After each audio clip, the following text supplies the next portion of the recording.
mi nombre es Cristina Gil Flores, soy Virgen consagrada de la Arquidiócesis de Santiago de Cuba, fui consagrada en el 2012, soy canonista de profesión y trabajo normalmente en el Tribunal Metropolitano.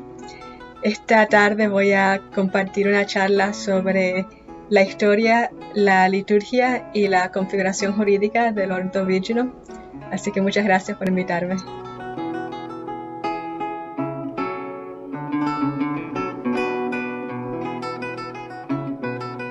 Los orígenes de la virginidad consagrada se remontan a los inicios de la vida evangélica, cuando, como novedad inaudita, el corazón de algunas mujeres comenzó a abrirse al deseo de entregar a Dios todo su ser, que había tenido en la Virgen de Nazaret y en su sí su primera realización extraordinaria.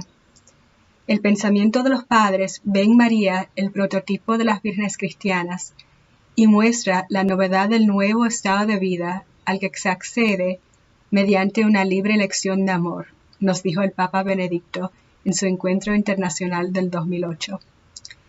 Algunas décadas antes, el Papa Pío XII nos enseñó en su Constitución Apostólica Sponsa Christi: las vírgenes cristianas, la porción más gloriosa del rebaño de Cristo, según San Cipriano, a impulsos del amor, menospreciando todas las solicitudes del mundo como ajenas a él, y superando la división del corazón, tan cómoda como llena de peligros, no solamente se consagraron del todo a Cristo como al verdadero esposo de las almas, sino que entregaron para siempre su vida, adornada con las joyas de todas las virtudes cristianas, al servicio de Jesucristo y de su Iglesia.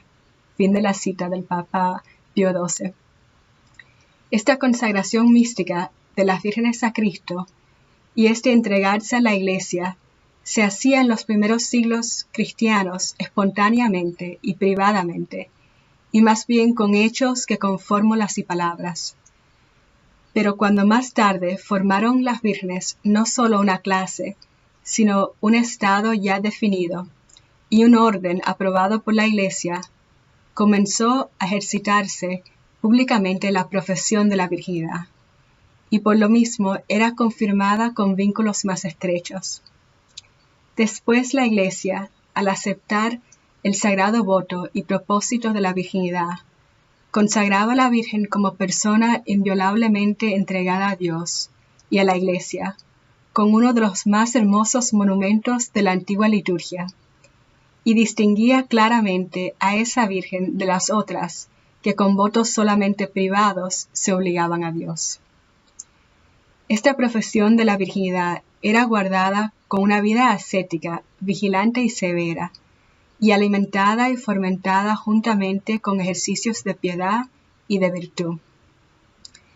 En las primitivas enseñanzas de los santos padres, tanto griegos y orientales como latinos, resalta y es puesta ante los ojos la imagen fiel y hermosísima de la Virgen cristiana.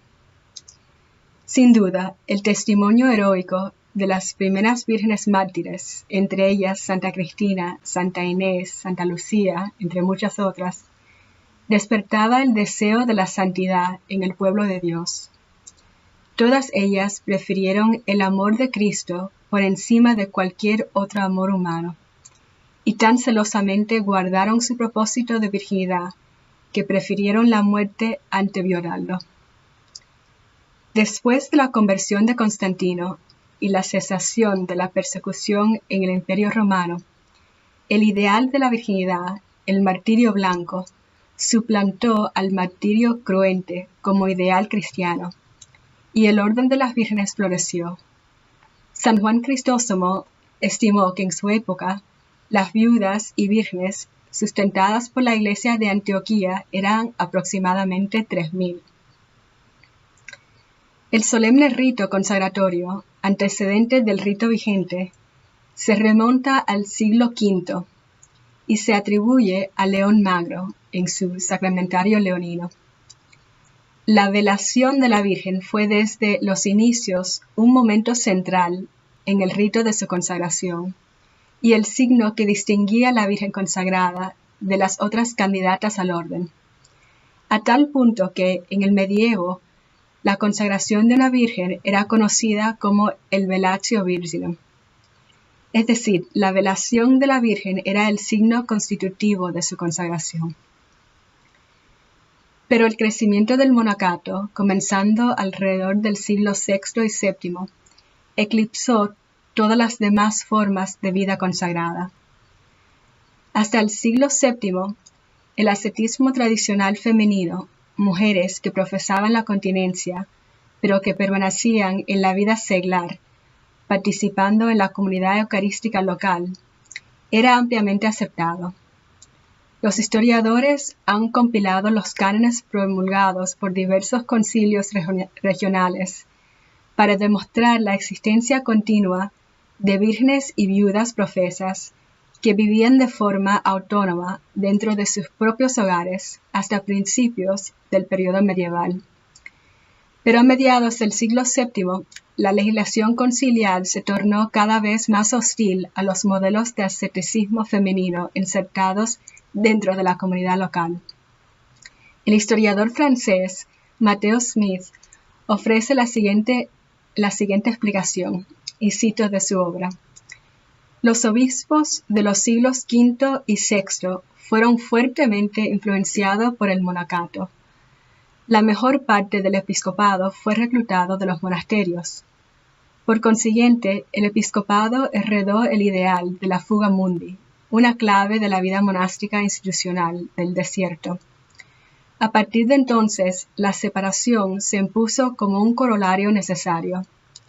La clausura impuesta por Cesario de Arles, siglo V, en su Regula Virginum, constituyó un hito importante en la historia de las instituciones eclesiásticas.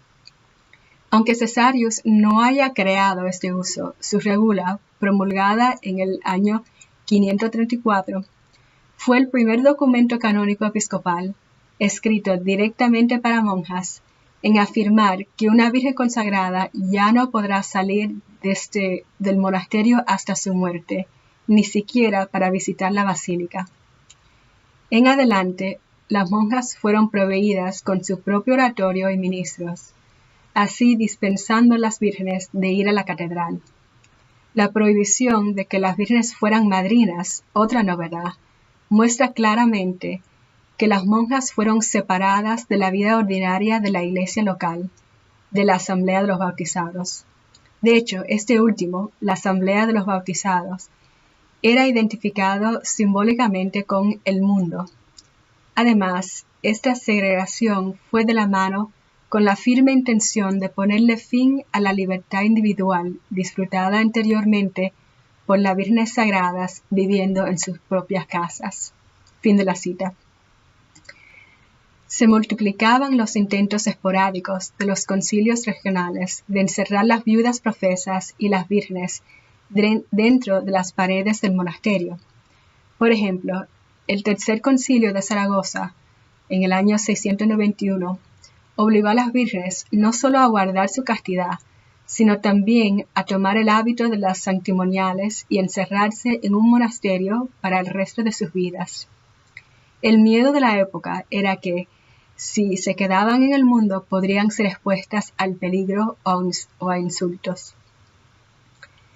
En el siglo XIII, el Papa Bonifacio VIII ordenó que todas las monjas que no hubiesen sido previamente encerradas se encerraran dentro de las paredes de la vida monástica y se sometieran a una madre espiritual. La historiadora Elizabeth Makowski resume el impacto de este decreto en el panorama de vida religiosa, y cito: conocido como periculoso, la primera palabra del texto latino, esta bula fue la primera legislación papal a requerir la estricta clausura de las monjas de todas las órdenes en toda la Iglesia latina. Bonifacio incluyó este decreto como el título 16 en el tercer libro de su libro Sextos, una compilación oficial de la legislación papal que formó parte del derecho compilado de la Iglesia Occidental, el Corpus Juris Canonici. Periculoso comenzó por anunciar que, en adelante, todas las monjas de cualquier regla que observaran a donde quiera que fueran situados sus monasterios, serían perpetuamente clausuradas, con la excepción de enfermedades contagiosas que podría poner en peligro la vida de sus hermanas. Al permanecer entre ellas, las monjas bajo ningún pretexto deberían violar la ley de clausura. Fin de la cita de Makowski. La bula periculoso aplicaba específicamente a las mujeres bajo votos solemnes de pobreza, castidad y obediencia, no a todas las vírgenes técnicamente. Sin embargo, la tendencia general hacia un aumento de rigor y regulación aplicada a la vida consagrada es evidente. Las vírgenes consagradas que históricamente habían vivido de manera autónoma en sus propios hogares eran, por el XI y XII siglos, fuertemente alentadas a entrar en los monasterios. Entonces, la consagración virginal fue reservada a monjas de clausura, y su variante seglar cayó en casi total desuso. Pues adelantamos ahora los siglos. Al principio del siglo XX, se pidió al Vaticano permiso para conferir la consagración virginal sobre vírgenes que vivían en el mundo. La respuesta fue inicialmente negativa. Luego, la Constitución Sacrosanctum Concilium del Segundo Concilio Vaticano ordenó la revisión de la liturgia del antiguo rito Consagrationis Virginem. Por último, se promulgó el rito revisado el 31 de mayo de 1970, lo que felizmente celebramos en estos días.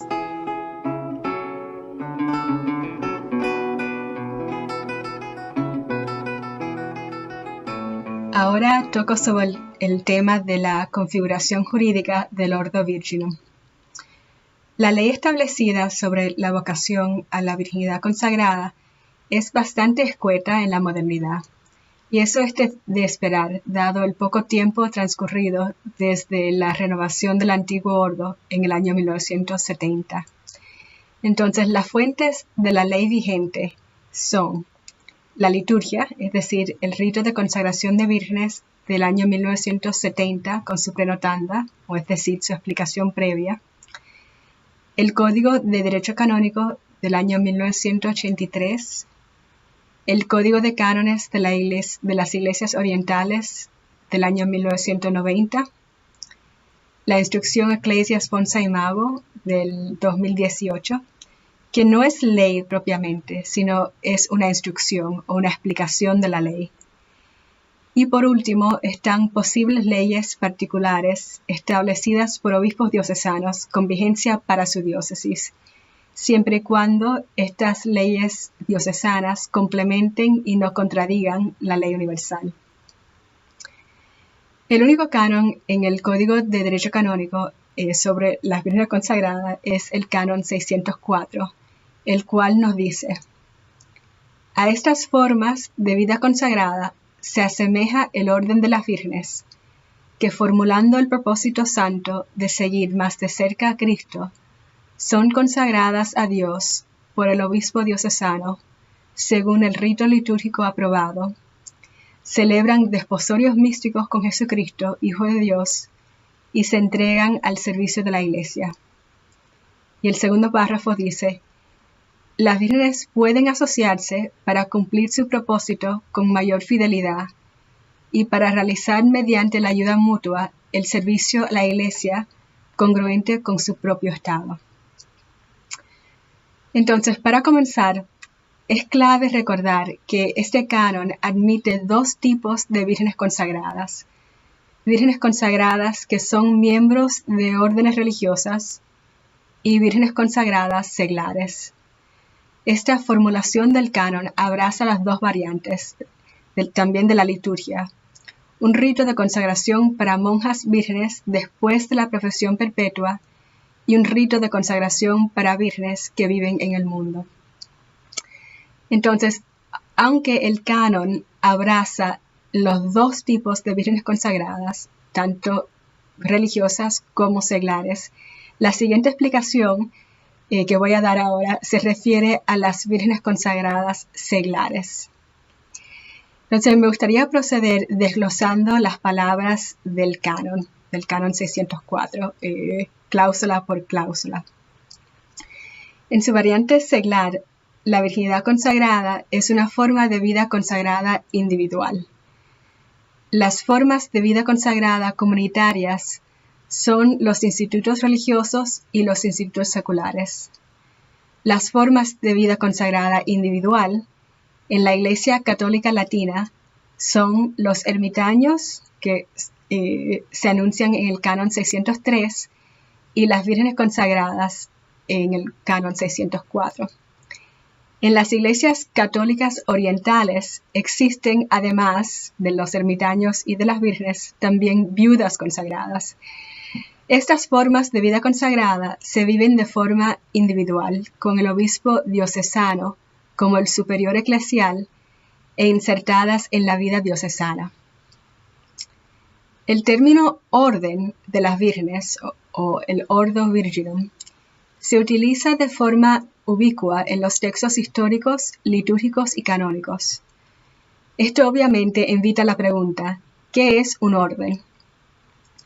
En el uso romano, orden se refería a un cuerpo civil de las personas que compartían ciertas características, como una clase, por ejemplo, los senadores, los caballeros, y una ordenación significaba originalmente la entrada a esta clase.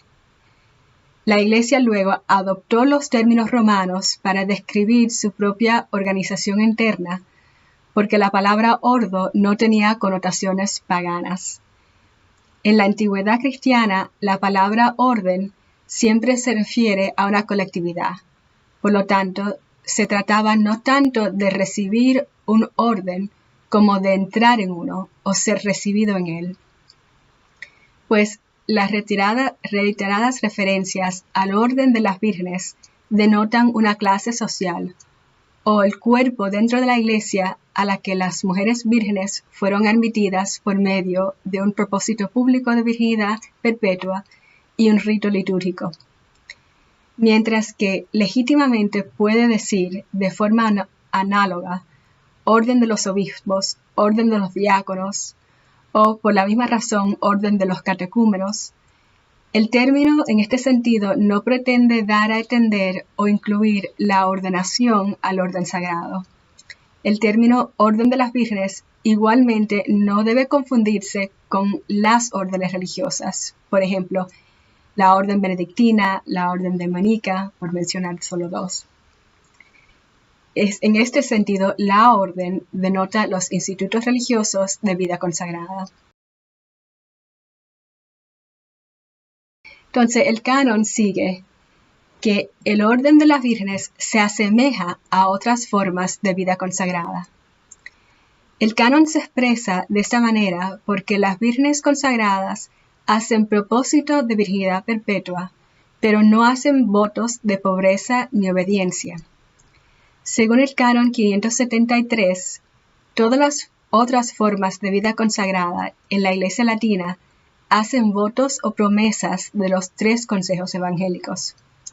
Ciertamente, las vírgenes están llamadas a vivir el espíritu de la pobreza evangélica y en obediencia apostólica a su obispo y a la voluntad del Señor.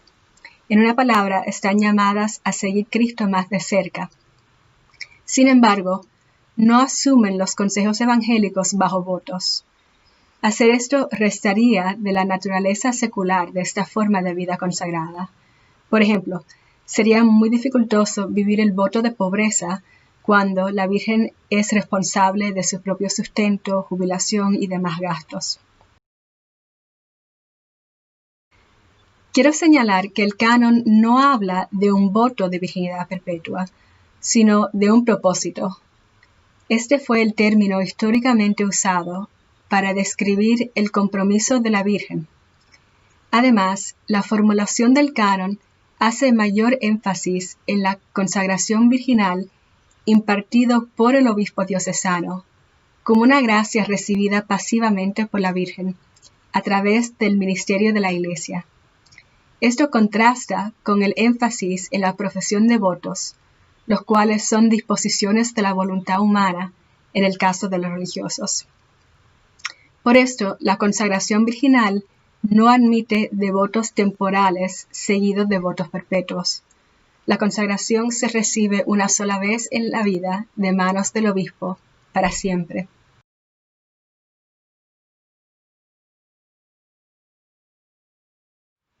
El canon sigue.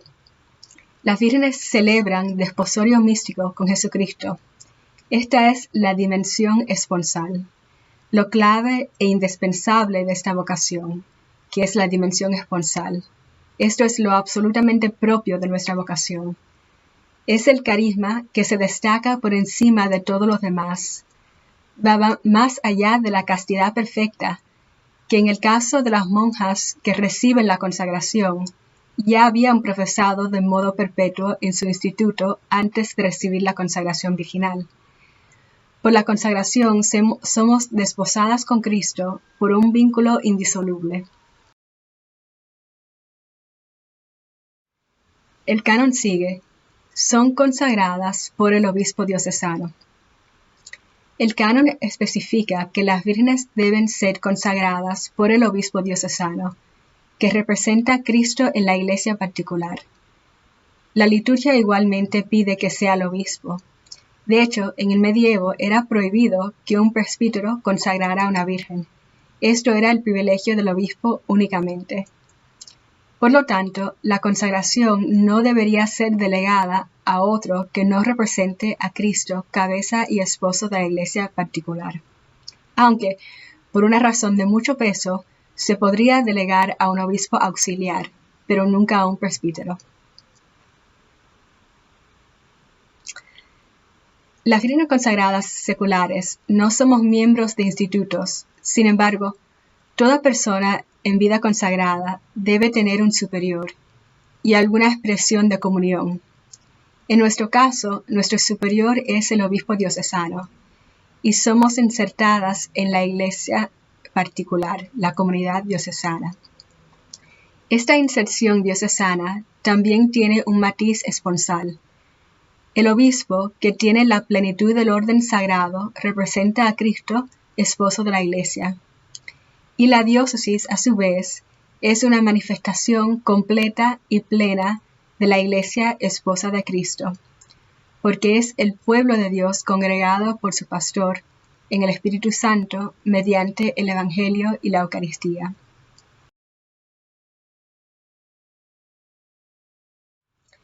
El canon sigue. Se entregan las vírgenes al servicio de la iglesia. La virginidad perpetua no es un fin en sí mismo, sino es un modo de vivir el amor a Jesús con corazón indiviso. Por lo tanto, nuestro carisma tiene que dar frutos para el bien de la comunidad. La vida de la Virgen consagrada debe estar volcada en el servicio a la Iglesia. Este servicio puede ser diverso dependiendo de los talentos de la Virgen y las necesidades de la Iglesia. Puede manifestarse como, por ejemplo, trabajo profesional en la iglesia, en la parroquia o en la curia diocesana, trabajo voluntario en la iglesia, trabajo secular realizado cristianamente, como por ejemplo ser enfermera o maestra, o simplemente en la oración, especialmente la liturgia de las horas, que es la oración pública de la iglesia. Por fin, el segundo párrafo del Canon 604 dice: las vírgenes pueden asociarse para cumplir su propósito con mayor fidelidad y para realizar mediante la ayuda mutua el servicio a la Iglesia congruente con su propio estado. Las vírgenes consagradas seglares gozan del mismo derecho de asociación que gozan todos los bautizados. Este derecho radica en la naturaleza social del ser humano y también en el mandato de participar en la extensión del reino de Cristo, que es un deber ineludible de todos los cristianos. Como esta tarea supera las fuerzas individuales, sigue que la asociación es necesaria y a veces hasta requerida. Membresía en las asociaciones de vírgenes consagradas seglares, bien sean asociaciones diocesanas o nacionales, no debe ser de ninguna manera obligatoria, dado que la vocación es una vocación individual y secular. Tampoco deben buscar imitar ni asemejarse mucho estas asociaciones a las órdenes religiosas, Esto, a mi parecer, es una confusión entre vocaciones. Es, sin embargo, posible que una virgen consagrada sea también miembro de un instituto secular o de una tercera orden laical.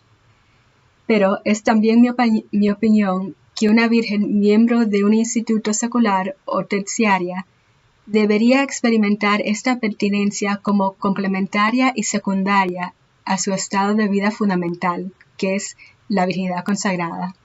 De la misma manera que una mujer casada podría ser terciaria o asociada, siempre y cuando no fuera en detrimento a su matrimonio ni a su familia.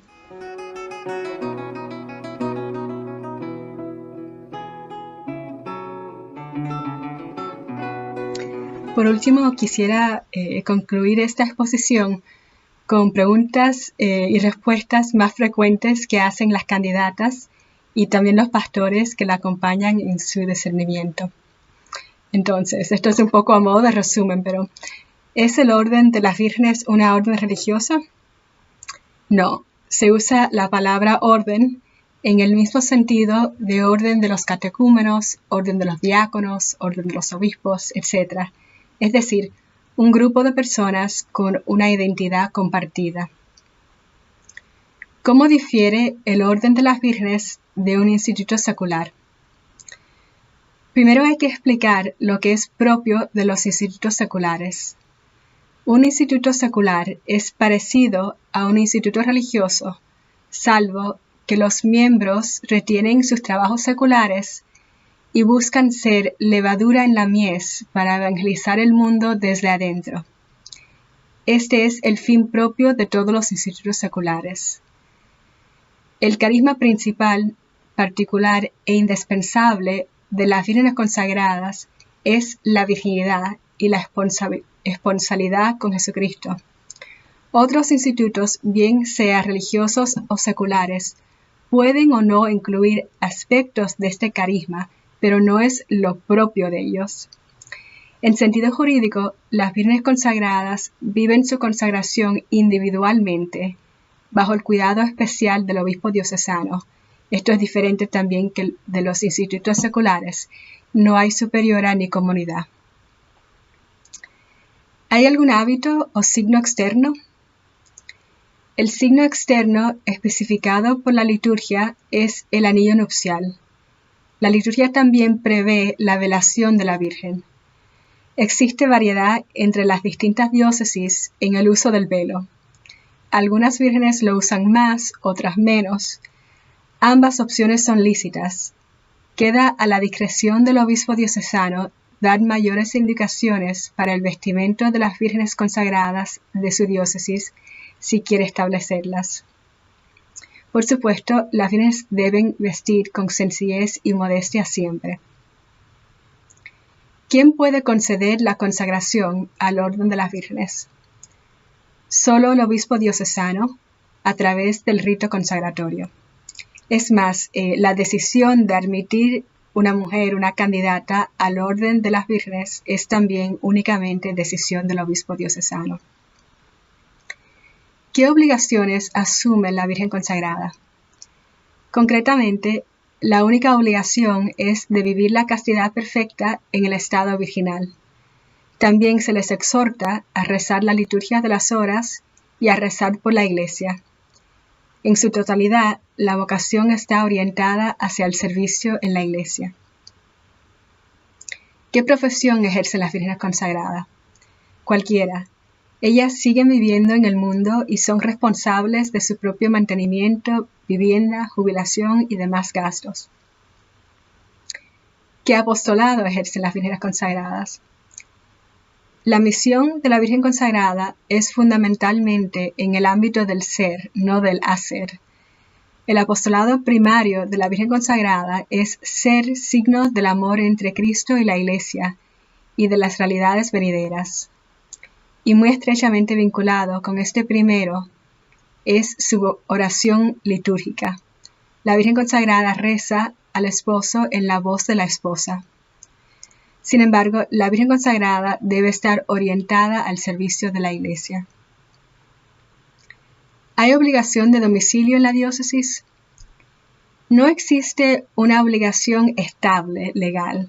Sin embargo, sí debe existir un lazo afectivo y espiritual entre la Virgen consagrada y su diócesis, porque es ahí, en la Iglesia en particular, donde ella expresa su comunión eclesial y su inserción en la misión evangelizadora. Si por razones justificadas una virgen necesita moverse a otra diócesis de modo extendido o permanente, debe ponerse en comunicación con su obispo y el obispo local donde permanece, para que la acojan entre el Ordo Virginum de su nueva diócesis. ¿Se puede dar la consagración ad experimentum por un tiempo determinado? No, porque no se trata de un voto, sino de una consagración. ¿Es revocable la consagración? No, la consagración es irrevocable, porque la Virgen es constituida como esposa de Cristo por un vínculo indisoluble. Y por último, ¿puede ser consagrado un varón al orden de las vírgenes? No, porque no puede ser signo corporal el varón de la esposa de Cristo. Esto es la misma lógica que lleva a la Iglesia a afirmar que no pueden haber sacerdotes mujeres, porque las mujeres no pueden ser signo corporal de Cristo, el esposo. Bueno, espero que les haya gustado esta charla. Me ha dado mucho gusto darla y también me gusta comunicar a través de Facebook y a través de la página del Ordo Virginum Latinoamericana y el Caribe. Así que si quieren comunicarse, me gustaría mucho saber de las otras hermanas y las candidatas. Muchas gracias.